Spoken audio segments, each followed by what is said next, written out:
ह्रीं क्रीं क्रां क्रां स्वाहा। ओम ह्रीं क्रीं क्रां क्रां स्वाहा।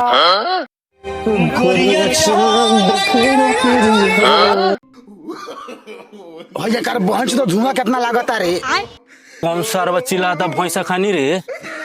हाँ अरे देवा, ये गड़बड़ है बाबा। अबे कौन है बे? बाबा टिल्लू। लेकिन ये साला कर क्या रहा है यहाँ पे? अरे सारवा मुसरी पकावा तरीका रे। साले दुष्परानी, तू हमें तपस्या भंग करना चाहता है? सारवा तपस्या का होखेला, हम तपस्या हम जानता ही नहीं। तू मुसरी पकावा तरी, तू पकाओ तब तक हम दारू लेके आवत। दुष्परानी, तू हमारा तपस्या भंग किया है। अरे हम तो आकाश से आए हैं, हमारा सीता माता के बहन से रावण पता नहीं कहाँ लेके भागा है। हम उनको खोज में आकर तपस्या कर रहे थे और तू हमारा तपस्या भंग करना चाहता है। मारम सरव एके ढापर में की पापड़ खा ले बस। हम दारू लेके आवत नहीं। मारे लार से जे गांठ चमक। किसी की याद सताए शराब घर सरवा दारू पी। गजब बेइज्जती है। दुष्परानी, तू हमारा तपस्या भंग करना चाहता है। अभी हम तुमको शराब देंगे तब पहचो जल के भस्म हो जाएगा। सरव तोहरा ला लिया प्रेम से दारू, तू हमरा के शराब देबे। मारन है मैं बाप रे बाप। माधर चक मानो, यह में तुम्हारा शहूर नहीं है। चलता है हमको मारने के लिए। अभी शराब तुम्हें सरवा एंगा ना मानी रे। सरवा है दारू पीऊ, हम देखनी है 4 गोड़ा है ने टांग के ले गई हस। बालक है पीऊ, तू बहुत काम खराब कर रहा है। हरामी हो। तू देखा है मानो? हाँ रे माधर चौध हम देखनी है दारू पीऊ।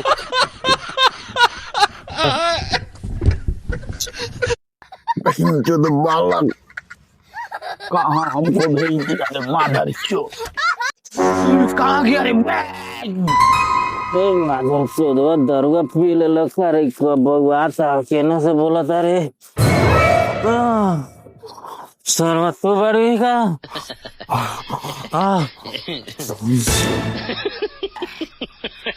पृथ्वी पर के मदिरा पीने में बहुत मजा आ रहा था। बालक तू हमको नष्ट कर दिया है। ए शराब देता हूँ बहन चो, तू जल के भस्म हो जाएगा। ओम ह्रीं क्रीं क्रां क्रां।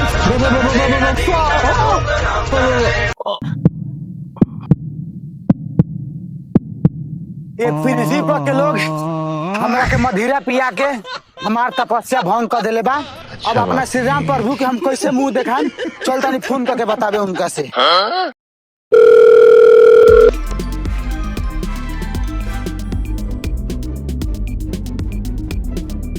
मेहरारू, भाभी, कहाँ बारू? जान, मेहरारू, कहाँ बारू?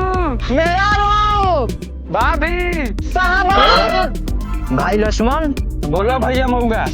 पता नहीं कर बहन जो कामना दिशा में ले गल बड़ा सन। जो हमर हगास पदास बंद हो गल बा मेहरारू के खोजे में। अब तक हमरा के आराम करे दो।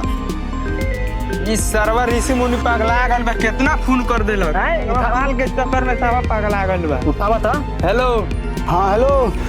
हाँ ऋषि मुनि बोल। प्रणाम लक्ष्मण भैया।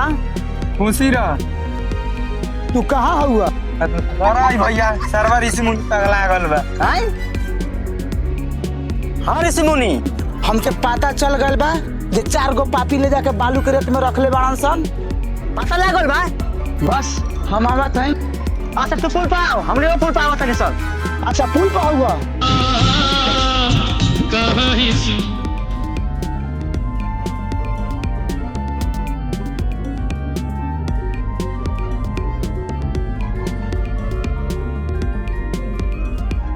भैया ये चिनिए तो भाभी के कोई औजार होगा।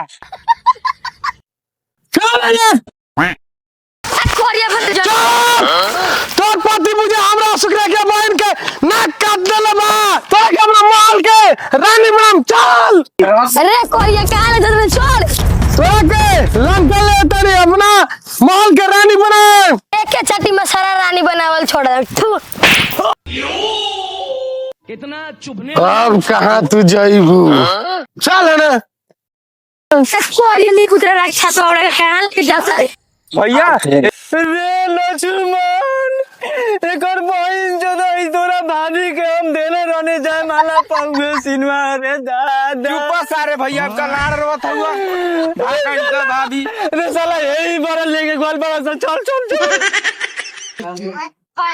हे सखिया ने कहा कोनो लौकता रे साचे करे रे सखी अपनी कहला फायदा कौन भर। अच्छा चल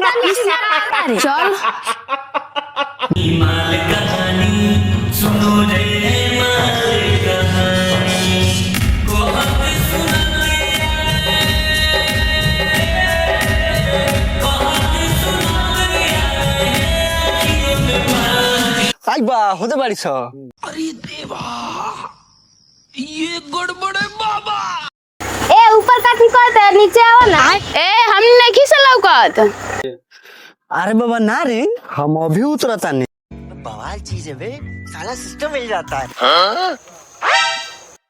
ना रे हमसे कहाँ चाहता रे। रे पागल आई कथी पहिन ले बारी है ना। हमनी के दासी बनाई वे। हमको सिखा रिया है। हे नारी हम हनुमान है, हम सीता माता के खोज में चले हैं, तुम हमारे गद्दा के मार नहीं सह पाओगी। ई तो हर दुनिया ना है, ई पापी दुनिया है, हमनी ना छोड़म सा। मादर चौध हम कौन दुनिया में अगल बने तो हमारी इज्जत लूट लिया सब भाग दिए से।